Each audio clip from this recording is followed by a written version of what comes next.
सुरेश एक सुतार था जो जंगलों से लकड़ियां लाकर उनसे खूबसूरत फर्नीचर बनाया करता था। सुरेश की कला अप्रतिम थी, पर उसे कभी भी अपने काम का सही मोल नहीं मिला। सुरेश भाई, मैं इस टेबल के बस 1,000 रुपए ही दे पाऊंगा। ठीक है भैया, चलेगा। सुरेश महीने भर में बस 2 या 3 हजार रुपए ही कमा पाता था और वो सारे पैसे अपनी पत्नी शोभा के हाथ में रख दिया करता था।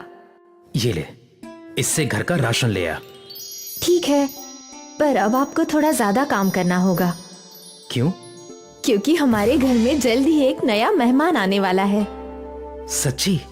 हाँ। शोभा, मैं तुम्हें क्या बताऊं कि मैं कितना खुश हूं। धन्यवाद शोभा। अब ज्यादा क्या, मैं दिन रात काम करूंगा, अपने बच्चे को सारी सुख सुविधाएं दूंगा। तू चिंता मत कर शोभा, और आज से घर के भी सारे काम मैं ही करूंगा। अरे नहीं नहीं, घर के काम मैं ही कर लूंगी। वैसे भी काम करना बच्चे के लिए अच्छा है। तुम तो बस खाना बनाना, बाकी तो मैं ही करूंगा, और मैं तुम्हारी एक नहीं सुनूंगा। सुरेश की खुशियों का ठिकाना नहीं था। उसी दिन से उसने घर के सारे काम करना शुरू कर दिया। अगर शोभा किसी काम को हाथ लगाती तो सुरेश उसे डांटा करता था। शोभा, तुम्हें मना किया है ना ये सब करने से। मैंने कहा ना मैं कर लूंगा। पर आप काम करें और मैं बैठी रहूं, ये बात मुझे अच्छी नहीं लग रही। तुम्हें अच्छी लगे या ना लगे, पर ये तुम्हारे लिए अच्छी है और हमारे होने वाले बच्चे के लिए भी। अब जाओ, बैठो वहां। डांट सुनकर शोभा एक कोने में बैठ गई और सुरेश ने सारे काम निपटा दिए। सारे काम खत्म करके सुरेश शोभा के साथ बैठ गया और ढेर सारी बातें करने लगा। दोनों अपने होने वाले बच्चे का सोचकर ही बहुत खुश थे। सुरेश अपने सुतार का काम भी करता था और घर का सारा काम भी, पर वो बहुत खुश था। समय बीता और शोभा ने एक बहुत ही सुंदर बेटी को जन्म दिया। सुरेश ने अपनी बच्ची को गोद में लिया और उसके आंसू बहने लगे। अरे आप रो क्यों रहे हैं? रो नहीं रहा, ये तो खुशी के आंसू हैं। सुरेश ने अपनी बच्ची का माथा चूमा। ये सुरेश की जिंदगी का सबसे खूबसूरत लम्हा था। कुछ दिनों बाद सुरेश और शोभा अपनी बेटी को घर ले आए। अब सुरेश सारा समय बच्ची के आसपास ही रहता था। ये गर्मियों का मौसम था और सुरेश की नन्ही परी गर्मी से परेशान थी।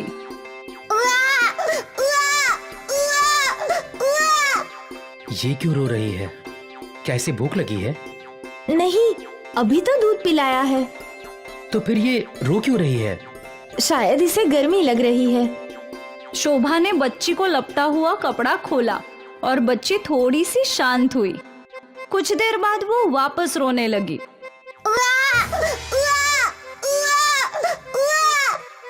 अस्पताल में पंखा था, वहाँ ये चुपचाप सोया करती थी।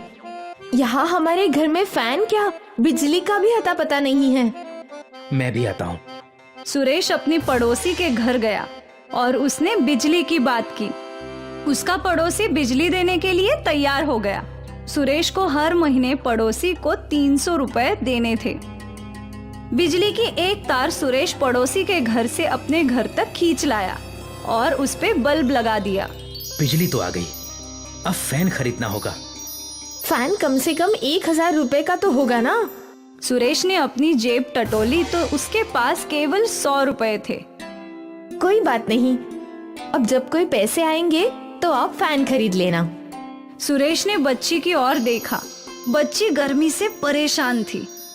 मैं देखता हूँ कहीं पुराना फैन मिलता है क्या। ठीक है। सुरेश कबाड़ी की दुकान में पहुंचा। अरे भैया, आपके पास कोई पुराना पंखा है क्या? हाँ, एक, लेकिन उसकी बॉडी खराब है, पर मोटर चल रहा है। तुम्हें चाहिए तो ले लो, बॉडी बदल लेना। कबाड़ी ने सुरेश को एक पुराना सीलिंग फैन दिखाया जिसकी बॉडी टूटी हुई थी। क्या दाम है इसका? वैसे तो 100 रुपए है, पर इसकी बॉडी इतनी टूटी हुई है इसलिए तुम 50 रुपए दे दो। ठीक है। सुरेश ने उस आदमी को 50 रुपए दे दिए और वो फैन खरीद लिया। फैन खरीदकर सुरेश हार्डवेयर की दुकान पर गया। अरे भैया, इस पंखे की बॉडी और ब्लेड कितने के पड़ेंगे? अरे ये तो बहुत पुराना मॉडल है, इसकी बॉडी तो बहुत महंगी है। बॉडी और ब्लेड मिलाकर 1,000 रुपए लगेगा। क्या? 1,000 रुपए सुनकर सुरेश चौंक गया। इतने सारे पैसे वो कहाँ से लाता? इसलिए वो चुपचाप अपने घर की ओर चल पड़ा। आप पंखा ले आए? ले तो आया, पर इस पंखे की बॉडी टूटी हुई है और इसमें नए ब्लेड लगेंगे और उसका दाम 1,000 रुपए है। बाप रे, इतने सारे पैसे कहाँ से आएंगे? कुछ ना कुछ तो करना ही पड़ेगा। सुरेश ने उस पंखे को जमीन पर रख दिया और सोचने लगा कि वो उस पंखे के साथ क्या कर सकता है। अगर मैं इस पंखे की बॉडी और ब्लेड लकड़ी से बनाऊं तो? क्या ऐसा बन सकता है? मैं कोशिश तो कर ही सकता हूं ना। और वैसे भी गुड़िया गर्मी से बहुत परेशान है।